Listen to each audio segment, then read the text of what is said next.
तो hello friends, स्वागत है आपका एक बार फिर से मेरे यूट्यूब चैनल पे। तो आज का जो टॉपिक है that is speed of E flux. Class 11th का टॉपिक है, फ्लूइड डायनेमिक्स में आता है।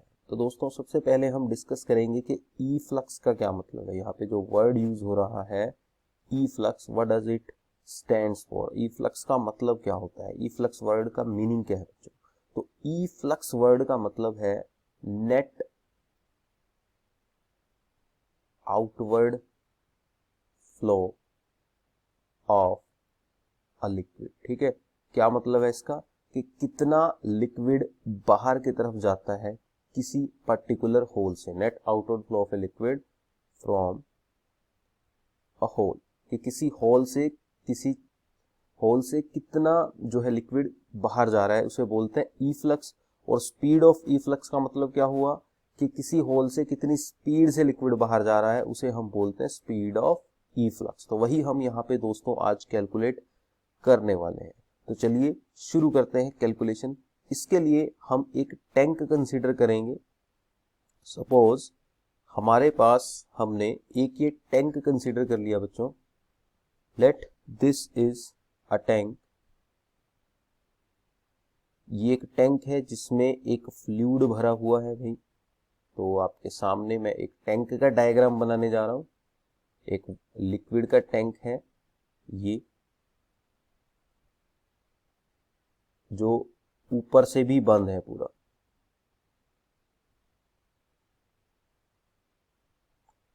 तो बच्चों इस तरह से हमने एक टैंक कंसीडर कर लिया।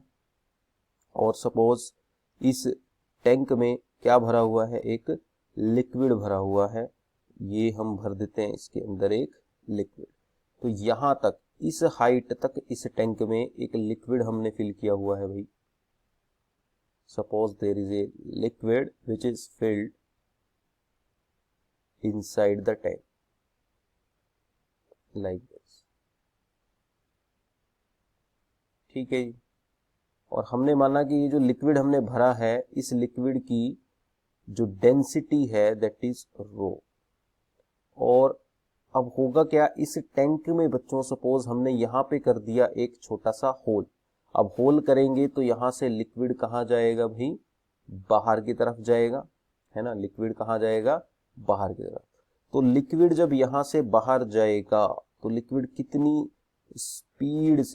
स्पीड से यहां से बाहर जा रहा है वो हमें कैलकुलेट करनी है। तो हमने माना लिक्विड यहाँ पे कितनी स्पीड से बाहर निकल रहा है v1।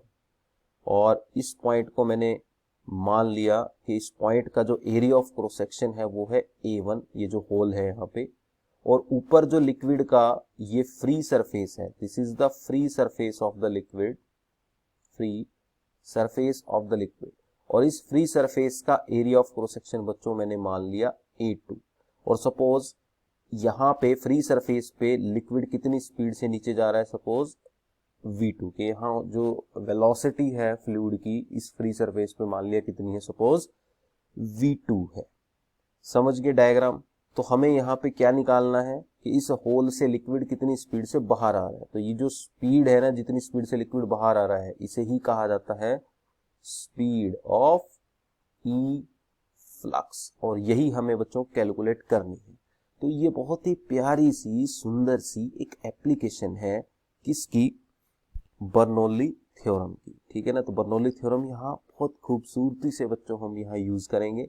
फर्दर इसमें हम कुछ अजम्पशंस मान लेते हैं कि सपोज हम ये मान लेते हैं कि सपोज ये जो होल है ये फ्री सरफेस से कितनी डेप्थ पे है, h। यहां से लेके यहां तक ये कितनी डेप्थ पे है बच्चों, सपोज h। फर्दर हम मान लेते हैं कि जो फ्री सरफेस है उसकी टोटल डेप्थ कितनी है, y2। और ये जो होल है ये कितनी हाइट पे है टैंक के बॉटम से, सपोज y1 हाइट पे। ठीक है जी। अब यहां हम जो है यूज करेंगे पहले तो इक्वेशन ऑफ कॉन्टिन्यूटी। क्या यूज करेंगे यहाँ, पहले हम इक्वेशन ऑफ कॉन्टिन्यूटी। अब आप लोगों ने इस चैप्टर में ऑलरेडी इक्वेशन ऑफ कॉन्टिन्यूटी पढ़ी है। इक्वेशन ऑफ कॉन्टिन्यूटी क्या बोलती है कि amount of liquid entering per second is equal to amount of liquid exiting per second. किसी भी कंटेनर में जितना लिक्विड एंटर करता है पर सेकेंड में, उतना ही लिक्विड लीव भी करता है। यानी कि मैं कह सकता हूं कि A1 इंटू V1 इक्वल होगा A2 इंटू V2। ये आपकी इक्वेशन ऑफ कॉन्टिन्यूटी होती है, आपने ऑलरेडी पढ़ी है कि area of cross section of this free surface और यहाँ पे सरफेस पे लिक्विड की जो वेलोसिटी है V2 A2 V2 ये इक्वल होगी इस सरफेस का area of cross section into यहाँ से लिक्विड जितनी वेलोसिटी से बाहर जा रहा है। तो A1 V1 इक्वल होगा A2 V2। तो यहाँ से हम V2 को कैलकुलेट कर लेंगे A1 के टर्म में। तो V2 हमारा बन जाएगा A1 इंटू V1, ये A2 इधर डिवाइड में चला जाएगा अपॉन A2, ठीक है ना। तो ये हमारे पास V2 की वैल्यू आ जाएगी, इसे मैं इक्वेशन 1 मान लेता हूं। और अब हम बच्चों यूज करने वाले हैं Bernoulli theorem. Now by using Bernoulli's theorem. अब बर्नौली थ्योरम आप सबने बेटा पढ़ी है। बर्नौली थ्योरम क्या बोलती है कि किसी भी लिक्विड में जो pressure energy per unit mass होगी, ठीक है, क्या pressure energy per unit mass plus kinetic energy per unit mass, नहीं पर यूनिट मास नहीं आएगा, यहां पे आएगा बेटा वॉल्यूम। तो आपने जो है ऑलरेडी ये पढ़ा है कि बर्नौली थ्योरम आपको बोलती है कि जो pressure energy per unit volume होगी, kinetic energy per unit volume होगी और potential energy per unit volume होगी। Potential energy per unit volume, इनका सम हमेशा क्या होता है बच्चों, कांस्टेंट होता है। ये हमने पढ़ा है बर्नौली थ्योरम, तो यही यहाँ पे हम यूज करेंगे। तो बर्नौली थ्योरम को अगर मैं इस टैंक पे यूज करता हूं बेटा तो क्या बनता है देखो। तो पहले मैं ऊपर वाले सरफेस पे लगाता हूँ बर्नौली थ्योरम, फिर मैं इस नीचे वाले सरफेस पे बर्नौली थ्योरम लगाऊंगा। तो जब मैं ऊपर वाले सरफेस की बात करता हूँ तो ऊपर वाले सरफेस पे मान लिया हमने कि कितना प्रेशर लग रहा है ऊपर वाले सरफेस पे P। तो pressure energy per unit volume हमें पता है किसकी इक्वल होती है, प्रेशर के, प्लस फिर क्या आएगी हमारी kinetic energy per unit volume. अब ऊपर वाले सरफेस पे वेलोसिटी कितनी है V2 और डेंसिटी कितनी है लिक्विड की रो। तो अगर मैं kinetic energy per unit volume निकालता हूं तो आपको पता है उसका फॉर्मूला होता है 1/ρ v स्क्वायर। तो यहाँ पे वेलोसिटी V2 है तो 1/2 ρ V2 square plus potential energy per unit volume, वो आपकी क्या आने वाली है, जो डेंसिटी है इसकी इनटू जितनी इसकी डेप्थ है y2, क्या आने वाली है rho acceleration due to gravity into depth. तो ये बर्नौली थ्योरम लगी है अभी कहाँ, ऊपर वाले बड़े वाले सरफेस पे। ऐसे ही मैं नीचे वाले सरफेस पे जब बर्नौली थ्योरम लगाता हूं तो क्या बनता है भाई, नीचे वाले सरफेस पे प्रेशर। अब नीचे वाले सरफेस पे कितना प्रेशर है, यहाँ ये बाहर क्या है, एयर है, तो नीचे वाले सरफेस पे जो प्रेशर है वो एटमॉस्फेरिक प्रेशर के इक्वल होगा भाई। तो इसलिए pressure energy per unit volume तो बन जाती है P plus kinetic energy per unit volume बनेगी हाफ रो, वेलोसिटी कितनी है लिक्विड की V1, क्योंकि ये देखो V1 वेलोसिटी से लिक्विड बाहर आ रहा है ना, प्लस पोटेंशियल एनर्जी कितनी बनेगी रो G और इसकी हाइट जो कितनी है y1। आप देख सकते हो इस होल की जो हाइट है दैट इज y1। तो ये इक्वेशन बच्चों हमारे पास बन गई। अब इस इक्वेशन को जो है हमें सिंपलीफाई करना है, इसको सिंपली हमें सॉल्व करना है और हमारे पास जो है आंसर आ जाएगा। अब यहां पे हम क्या करेंगे, ये जो वेलोसिटी है हमारी V2 इसको हम V1 के टर्म्स में लिख लेंगे, ठीक है।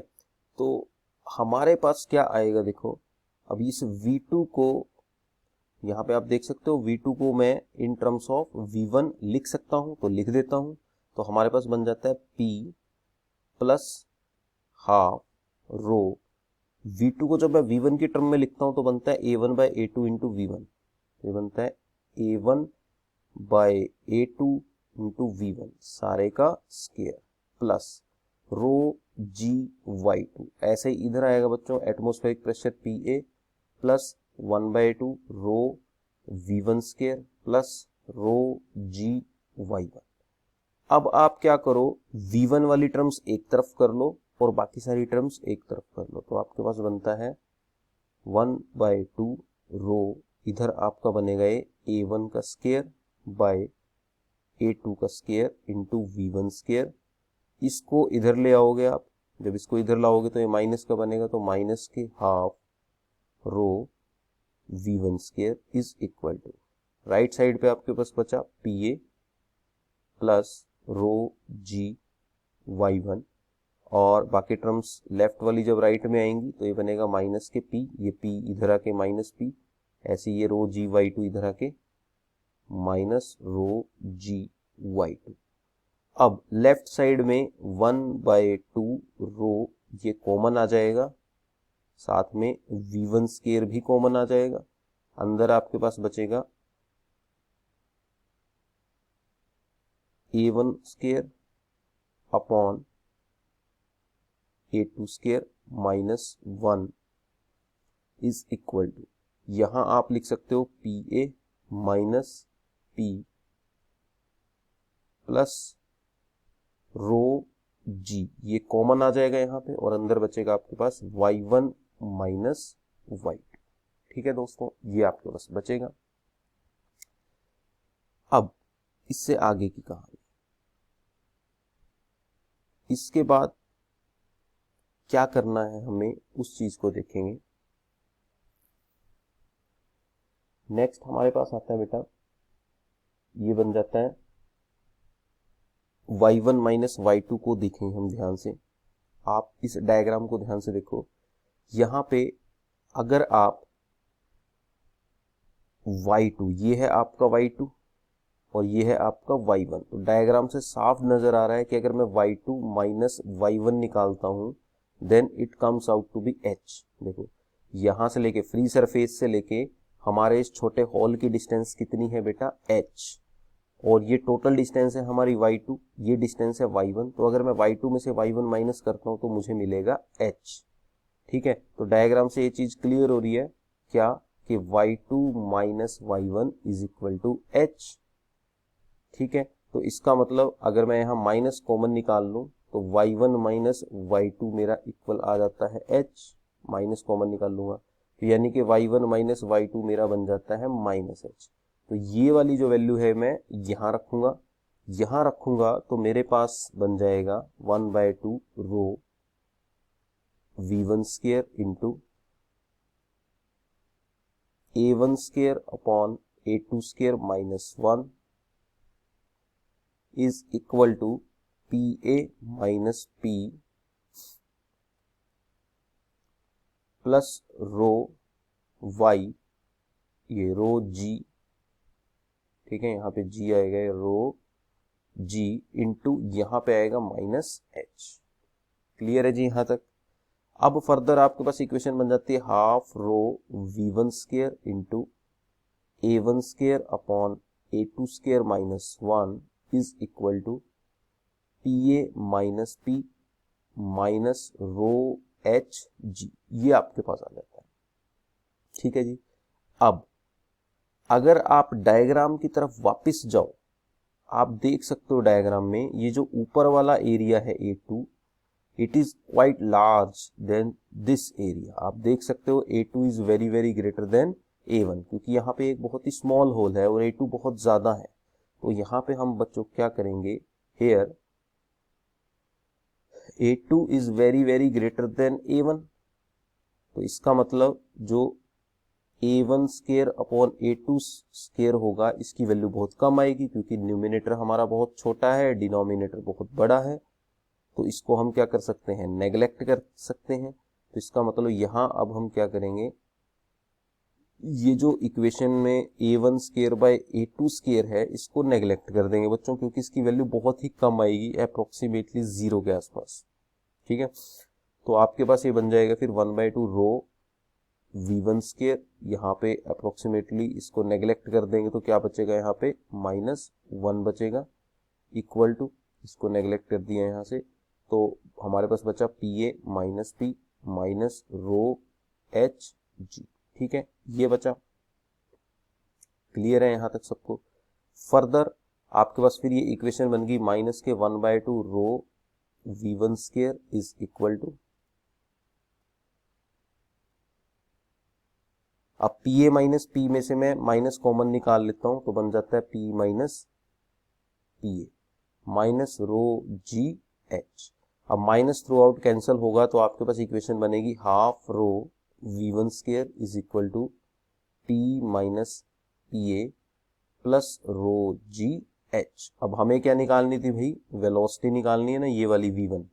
तो ये v1 वेलोसिटी अब निकल सकती है इस इक्वेशन से, देखो निकल सकते हैं ना, इनको उधर ले जाओ। तो यहां से आपका v1 स्क्वायर क्या बनेगा? ये बनेगा 2 times of p minus P not upon rho plus यहाँ पे क्या आएगा 2 times of rho G H upon rho. ये रो इधर डिवाइड में चला जाएगा 2 मल्टीप्लाई में, तो यहाँ रो से रो कैंसल। तो आपके पास फॉर्मूला बना v1 square is equal to 2 times of p minus P not upon rho plus 2gh। तो यहां से बच्चों हमारे पास फॉर्मूला आ जाएगा वेलोसिटी ऑफ ई फ्लक्स का v1 स्क्वायर, वहां जाके किसमें कन्वर्ट हो जाएगा बच्चों? अंडर रूट में। तो फॉर्मूला बन गया 2 times of p minus P not upon rho plus 2gh। So this is the required formula for the velocity of E flux. तो इतनी वेलोसिटी से जो है हमारा लिक्विड उस होल से, कंटेनर के होल से बाहर की तरफ आएगा। ठीक है बच्चों, अब इसका एक स्पेशल केस हमारे पास आता है। स्पेशल केस देखो क्या है, अभी फिलहाल हमारा जो वेलोसिटी का फॉर्मूला आया है वो क्या आया है? Under the root of 2 times of p minus P not upon rho plus 2gh। अभी ये आया है हमारा फॉर्मूला। अब यहां एक स्पेशल केस आता है बच्चों। स्पेशल केस क्या आता है कि if the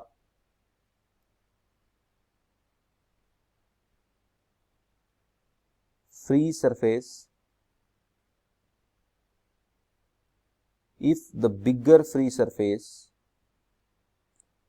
of tank is open, ठीक है, मीन्स जो यहाँ पे हमने टैंक ड्रॉ किया है ना डायग्राम में, इसमें जो ये ऊपर वाला सरफेस है ये ओपन नहीं है, अभी ये सरफेस क्या है? क्लोज्ड है। लेकिन अगर ये सरफेस हमारा ओपन हो, मीन्स हमारा टैंक अगर ऐसा हो इस तरह से, कि इस तरह का टैंक अगर हो हमारा, ठीक है, कि इसका जो ऊपर का सरफेस है दैट इज ओपन, इस तरह से ओपन हो, ये लिक्विड भरा हुआ है ना, ये एरिया है A2, यहाँ इस होल का एरिया है E1, तो इसमें लिक्विड भरा हुआ है। ठीक है, इस तरह से लिक्विड यहाँ से बाहर आ रहा है। तो अगर ऊपर वाला सरफेस हमारा कैसा है भाई? ओपन है, तो ऊपर जो प्रेशर लगेगा वो भी कितना होगा? एटमॉस्फेरिक प्रेशर होगा, क्योंकि ऊपर हवा है। तो यानी कि अगर स्पेशल केस है कि अगर ऊपर वाला जो बड़ा सरफेस है टैंक का वो ओपन है, तो उस टाइम पे टैंक में ऊपर वाले पोर्शन में जो प्रेशर होगा वो भी एटमॉस्फेरिक प्रेशर के इक्वल होगा। तो इस इक्वेशन में P की जगह हम क्या पुट कर देंगे? PO, PA।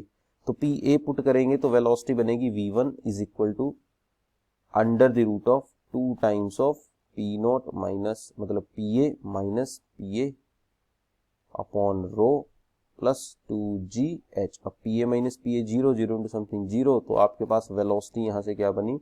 Under the root of 0 plus 2gh। तो यानी कि आपके पास इस स्पेशल केस में वेलोसिटी आ गई under root of 2gh। This is the special case कि जब टैंक का ऊपर वाला सरफेस ओपन हो तो इतना वेलोसिटी ऑफ ई फ्लक्स आपके पास आएगा। तो ये था आज का टॉपिक जिसमें हमने वेलोसिटी ऑफ ई फ्लक्स को डिराइव किया। उम्मीद है आपको वीडियो समझ में आई, अच्छी लगी। अगर वीडियो अच्छी लगी तो चैनल को जाने से पहले सब्सक्राइब जरूर करें। मिलते हैं नेक्स्ट वीडियो में, धन्यवाद।